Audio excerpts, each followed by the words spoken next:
USA number 2. In lane 2, US number 1, Javian Oliver, who failed to reach the final in Tokyo. Shericka Jackson, who left Tokyo with a bronze medal in the individual event and gold in the 4x100 meters relay. She goes in 3. In 4, Shelly-Ann Fraser-Pryce, silver in Tokyo to go with the 2 gold medals from Beijing and London. 34 years old, 10.63 she ran early this year. Sha'Carri Richardson, 21 years old, the new kid on the block, all hair and flair. Wasn't in Tokyo. A 1-month suspension for a recreational drug keeping her out of the games, but she's been very active both on the track and on social media. She has a point to prove here in 5.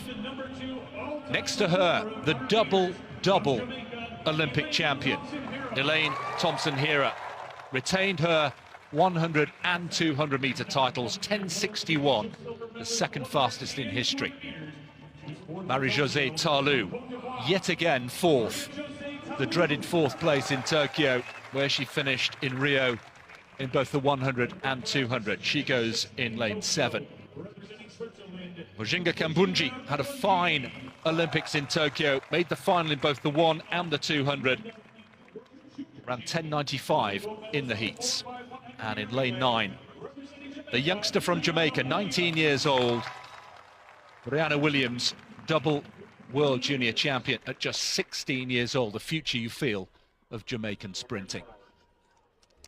So Daniels in 1, Oliver 2, Jackson, the bronze medalist from Tokyo, from Jamaica, in 3, Fraser-Pryce, Jamaica, in 4, Richardson, USA, goes in 5, the blonde hair, Thompson-Herah in 6, Jamaica, the defending champion from Tokyo, Tarlou 7, Kambundji 8, Williams in lane 9, left of picture.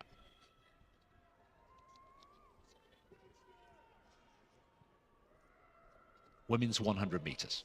Stand up. Starter is not ready. And Tim, just a thought, the quality that has been put together just 2 weeks after the Olympic Games is real. It's the Olympic final perhaps that we could have had, with all due respect to Dina Asher-Smith, who's not here in the 100, but with the inclusion of Richardson, this is perhaps Olympic final quality. Not exactly right, and there is real significance too, of course, with Sha'Carri Richardson having been denied that opportunity to compete on the Olympic stage. All the more determined here. She was the sensation of the first half of the summer in the sprints, Chris, and I think a lot of people were a little disappointed when she travelled across to the UK early summer and in the cold and wind and rain of Gateshead in the northeast of England was well beaten by Dina Asher-Smith. But this is more like home turf for Richardson in lane 5. So a reminder, Fraser-Pryce in 4, Richardson in 5, Thompson-Herah, the double Olympic champion, in lane 6. Women's 100 meters. Away first time, this time, and Thompson-Herah into her running, 4th from left. Thompson-Herah also going very well. Shelly-Ann Fraser-Pryce, Richardson's nowhere. What a performance there. It's the fastest in the world this year. 10.54 the winning time. Thompson-Herah continues her form from Tokyo. What a statement. Understated celebration. Goodness me. It's the second fastest time in history. Only Flojo has gone quicker, and she's beaten her own time from Tokyo, 10.61, and now she's just seeing it. A scarcely believable 10.54, and I'm afraid Sha'Carri Richardson left in the blocks.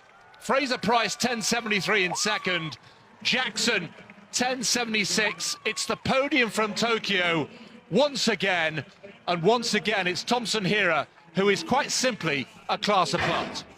And a Jamaican 1-2-3, Chris, and the challenge of Sha'Carri Richardson evaporated well before halfway in this one. But look at Thompson-Herah responding to that fast start from Fraser-Pryce, who probably gave her the impetus to push through that second half and win by 2 meters and going away.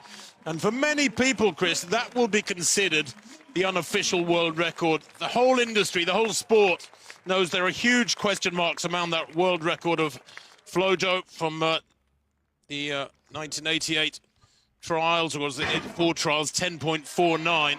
Everybody knows that that is a time that is squinted at by the statisticians of the sport, but Thompson-Herah is the real deal.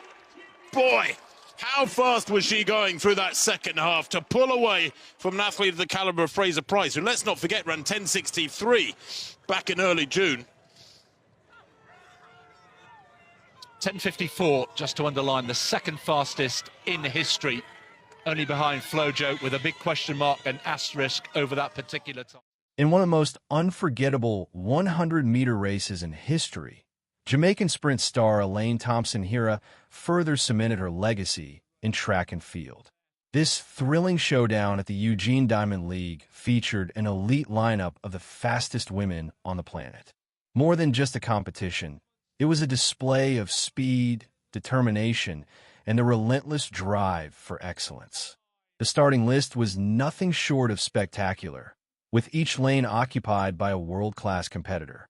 Tiana Daniels of the USA lined up in Lane 1, followed by Javian Oliver in Lane 2. Fresh off her Olympic bronze medal, Shericka Jackson took her place in Lane 3, while the legendary Shelly-Ann Fraser-Pryce, the Tokyo silver medalist, occupied Lane 4. In Lane 5 stood Sha'Carri Richardson, a promising young sprinter eager to make a statement after missing the Tokyo Games due to suspension. Yet, all eyes were on Lane 6, where Elaine Thompson-Herah, the reigning Olympic champion, was ready to defend her dominance. Marie-Josée Ta-Lou, a consistent podium contender, occupied Lane 7, with Binga Konji and young Jamaican star Brianna Williams rounding out the field. The moment the gun went off, the race erupted with intensity. Thompson-Herah launched out of the blocks, closely matched by Fraser-Pryce in the early strides. However, as the race developed, Thompson-Herah's superior stride and acceleration became undeniable. By the midway point, she had surged ahead, with Fraser-Pryce and Jackson trailing in pursuit. Crossing the finish line, Thompson-Herah clocked a jaw-dropping 10.54 seconds, the second fastest time ever recorded in the women's 100 meters, just behind Florence Griffith-Joyner's debated 10.49 seconds from 1988. Fraser-Pryce secured second place in 10.73 seconds, while Jackson finished third in 10.76 seconds, mirroring the Tokyo Olympic podium. This wasn't just a victory, it was a declaration of supremacy. Thompson-Herah's performance reaffirmed her status as one of the greatest sprinters of all time.